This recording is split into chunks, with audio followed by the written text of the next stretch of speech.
Hey, welcome everyone to septic shock. This is very common in the hospital, in the ICU.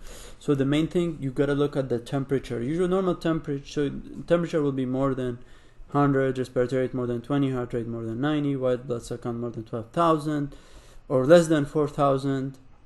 Temperature also more than 100 or less than 96, and usually PCO2 less than 32. Okay, so this is SIRS. Sepsis is 2 SIRS plus confirmed or suspected infection. Severe sepsis, sepsis plus signs of organ damage, hypotension. Lactate more than 4. This is severe sepsis. Septic shock, severe sepsis with persisted,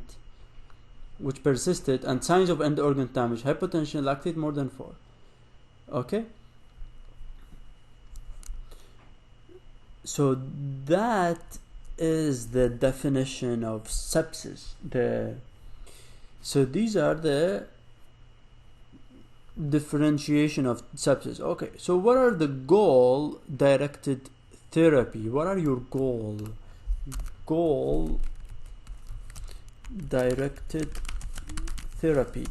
You want the CVP 8 to 12, the central venous pressure, and you want the mean arterial pressure more than 65, and then you want the urine output more than 0.5 cc per kg per hour,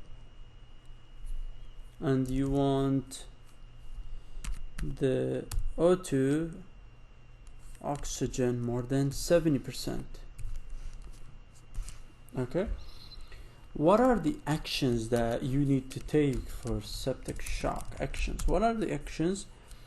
Antibiotics and fluid, everyone within 6 hours. You start with empiric antibiotic, cover gram-positive and gram-negative ceftriaxone plus vancomycin, and you give them water. So the action, the first one is that antibiotics and fluid. So you give them broad spectrum antibiotic, okay, within 6 hours, and then you give them 30 cc per kg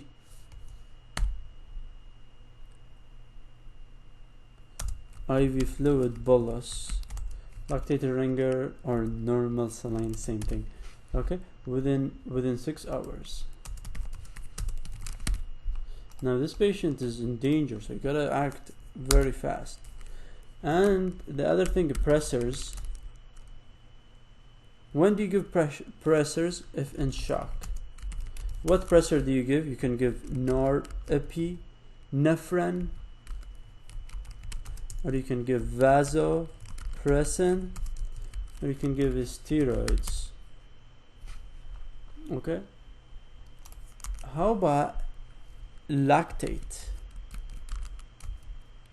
What do you do for lactate? You want to trend lactate for clearance. That's an important thing. You gotta trend it. It should be decreasing. Oxygen. What do you do for oxygen? Your goal is to improve O2 delivery to the tissue. Source control. This is the most important thing. It's very important. You gotta remove plastic lines, catheters, and also drain abscesses. It's very important that you have to do that. You gotta drain the abscesses and all of that. Okay, and if we want to review the severity sepsis, the severity of sepsis. So the severity of sepsis, there's SIRS. If it's 2 SIRS plus 2 SIRS is 2 of these. If you have 2 of these, this is SIRS, systemic inflammatory response syndrome. Sepsis, it's a SIRS with a source. Severe sepsis, it's sepsis plus hypotension or increased lactate, responsive to volume. That's a severe septic shock. if there is severe sepsis with decreased blood pressure and increased lactate and responsive to volume units or pressures, persistent, that's septic shock. So these are the definition of sepsis, very important. And you gotta look at the goal-directed therapy. You gotta maintain these things and these values, and you gotta do the actions immediately. Start fluid, antibiotics, pressors if in shock, trend lactate, trend oxygen, and source control. And that's a summary of sepsis and its management. Thank you so much for listening.